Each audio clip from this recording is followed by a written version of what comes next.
इज़िकियल का ग्रंथ अध्याय 44।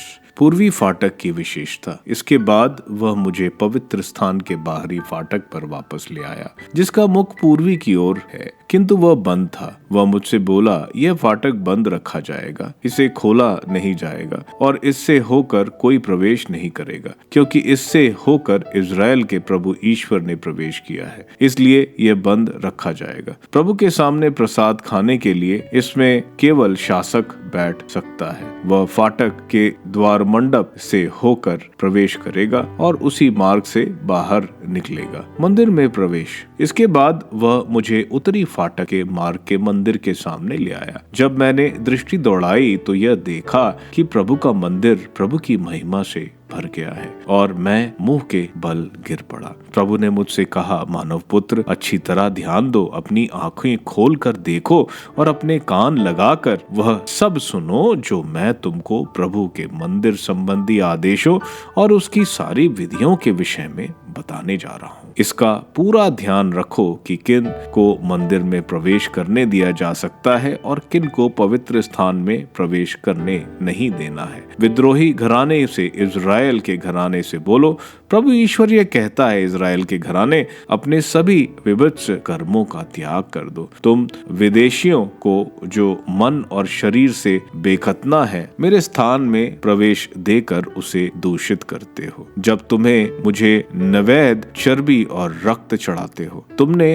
अपने सभी विभत्स कर्मों के अतिरिक्त मेरे विधान भी भंग किया है। तुमने मेरे पवित्र वस्तुओं की देखभाल नहीं की, बल्कि मेरे पवित्र स्थान की सेवा के लिए विदेशियों को नियुक्त किया है, लेवी वर्ग। इसलिए प्रभु ईश्वर ये कहता है, इज़राइल के साथ रहने वाले सभी विदेशियों में एक भी विदेशी जो मन और शरीर से बेखतना है, मेरे पवित्र स्थान में प्रवेश नहीं करेगा, किंतु लेवियों को अपना दंड भोगना होगा, जो मुझसे बहुत दूर हो गए हैं और इज़राइल के भटकते हुए अपनी देव मूर्तियों की उपासना करने के कारण भटक गए थे। वे मंदिर के फाटकों पर पहरेदारी और उसका सेवा कार्य करेंगे। वे मेरे पवित्र स्थान के सेवक होंगे। वे लोगों के लिए होम बलि और बलि पशुओं का वध करेंगे तथा लोगों की सेवा के लिए उनके सामने प्रस्तुत रहेंगे। वे उनकी देव मूर्तियों के सामने उनके लिए सेवा कार्य करते थे और इज़राइल के घरानों के लिए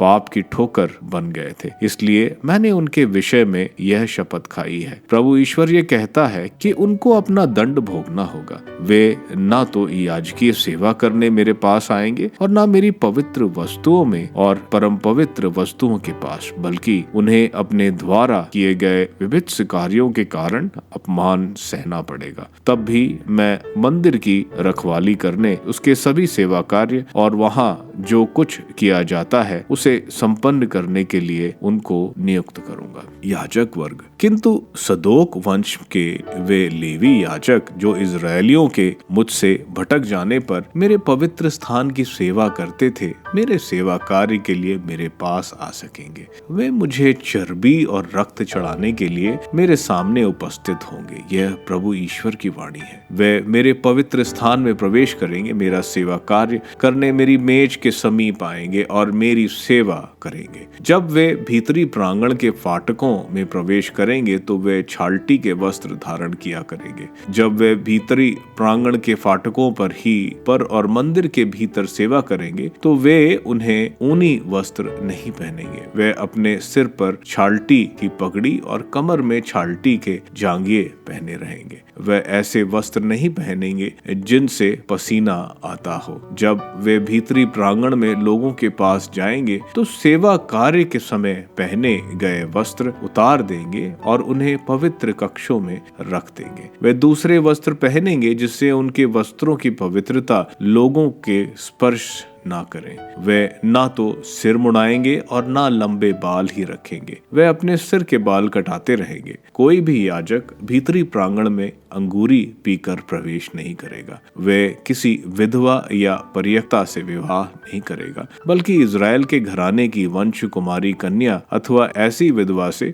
जो याजक की विधवा हो। वे मेरी प्रजा को पवित्र और सामान्य का भेद सिखाएंगे और उसे अशुद्ध और शुद्ध में अंतर करने की शिक्षा देंगे। वे विवाद में न्यायकर्ता का काम करेंगे और वे उसका निर्णय मेरे निर्णयों के अनुसार करेंगे। वे मेरे सभी निर्धारित पर्वों में मेरे नियमों और आदेशों का पालन करेंगे और मेरे विश्राम दिवसों को पवित्र बनाए रखेंगे। वे मृतकों के पास जाकर अपने को अशुद्ध नहीं बनाएंगे। वे अपने पिता, माता, पुत्र, पुत्री, भाई या अविवाहित बहन के शव द्वारा अपने को अशुद्ध बना सकते हैं। यदि वह अशुद्ध हो जाता है तो वह 7 दिन प्रतीक्षा करेगा और तब शुद्ध हो जाएगा। जब वह पवित्र स्थान में भीतरी प्रांगण में पवित्र स्थान का सेवा कार्य करने जाएगा तो प्रायश्चित बलि अर्पित करेगा। यह प्रभु ईश्वर की वाणी है। उनका कोई दाएं भाग नहीं होगा, मैं ही उनका दाएं भाग हूँ। तुम उन्हें इज़राइल में कोई संपत्ति नहीं दोगे,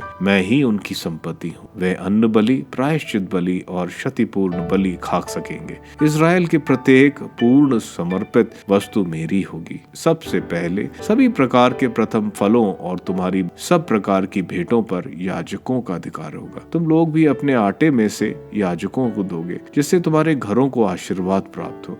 याजक ऐसे पक्षी या पशु का मांस नहीं खाएंगे जिसकी मृत्यु स्वयं हुई हो या जिसे किसी पशु ने मारा है।